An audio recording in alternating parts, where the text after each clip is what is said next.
Sekta ya habari, Mheshimiwa Naibu Spika, ni muhimili wa sekta, ni muhimili muhimu katika maendeleo ya taifa letu. Katika mwaka 2025/26 wizara kupitia sekta ya habari imepanga kutekeleza majukumu mbalimbali ambayo yameainishwa kwenye ukurasa wa 115, 116 na 117, ikiwa ni pamoja na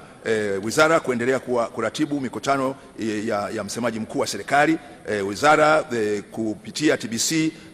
itakamilisha tathmini ya ufungaji wa mitambo ya masafa mafupi na ya kati, yani shortwave na medium wave kwenye maeneo mahususi ya TBC yaliyotengwa na ITU kwa ajili ya shughuli za utangazaji, ambayo ni Iwambi Mbeya, Njiro Arusha, Kunduchi Dar es Salaam, Mundemu Dodoma, Mahembe Kigoma, Songambele Nachingwea, Pansiansi Mwanza na Bomba Mbili Songea, ambapo mitambo ya Digital Radio Mondial yani DRM inatarajiwa kufungwa. Jukumu hili litaenda sambamba na kuanzishwa idhaa za radio na channel za television za kimataifa, yani external service, ili kuongeza ushawishi wa Tanzania katika ukanda wa SADC, Afrika na ulimwenguni katika kutangaza Kiswahili na utamaduni wa Mtanzania, na pia itatangaza kwa lugha ya Kiingereza ili wa dunia ipate maudhui ya Tanzania kutoka kwa Tanzania wenyewe.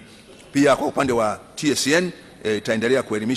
kuelimisha umma juu ya uchaguzi mkuu wa rais, wa bunge na madiwani na kuimarisha matumizi sahihi ya tehama, na maelezo hayo yote yako ukurasa 118, 119 na 120. Kwenye sekta ya utamaduni maelezo pia yako kwenye ukurasa wa 114, 119 na 20, na mambo muhimu ambayo yatafanywa na wizara ni pamoja na kufanya utafiti wa urithi wa utamaduni usioshikika, yani intangible cultural heritage, pamoja na kuandaa atlas ya lugha za jamii na atlas ya tamaduni mbalimbali za makabila ya Tanzania, na kuendelesha tamasha la 4 la utamaduni kitaifa. Lakini pia itaendelea kuandaa maadhimisho ya 4 ya kitaifa ya kikanda ya siku ya Kiswahili duniani na kuratibu kikao kazi cha maafisa wa utamaduni nchini. Lakini pia itaendelea kuandaa makongamano ya kimataifa, na safari hii itaandaa kongamano la 2 la kimataifa la Kiswahili nchini Ufaransa,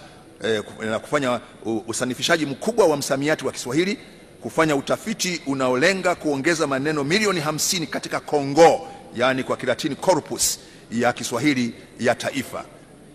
Wizara pia kupitia BAKITA imepanga kufungua vituo vya kimkakati vya kufundisha Kiswahili kwa wageni ambavyo vitasimamiwa moja kwa moja na waambata lugha kupitia Wizara ya Mambo ya Nchi za Nje na Ushirikiano wa Afrika Mashariki, kuendesha mafunzo kwa wakalimani, kuandaa atlas ya lahaja za Kiswahili na kusambaza kamusi ya Kiswahili kwa shule za msingi. Kituo cha Ukombozi wa Bara la Afrika kitaratibu ujenzi wa kituo kikuu cha urithi wa ukombozi na kukarabati maeneo ya urithi ya ukombozi wa Afrika yaliyopo nchini, na kuratibu ziara kwenye maeneo yenye kumbukumbu za historia ya ukombozi wa Afrika kwa ajili ya kutoa elimu kwa jamii kuhusu umuhimu wa uhifadhi wa urithi na ukombozi. Kuhusu sekta ya sanaa, ili kuendeleza sekta ya sanaa pamoja na taasisi zake zinazosimamiwa, sekta imepanga kutekeleza majukumu ambayo yameainishwa kwenye ukurasa wa 121 mpaka 125 wa hotuba yangu. Hii ni pamoja na kuratibu maandalizi ya mkakati wa miaka 10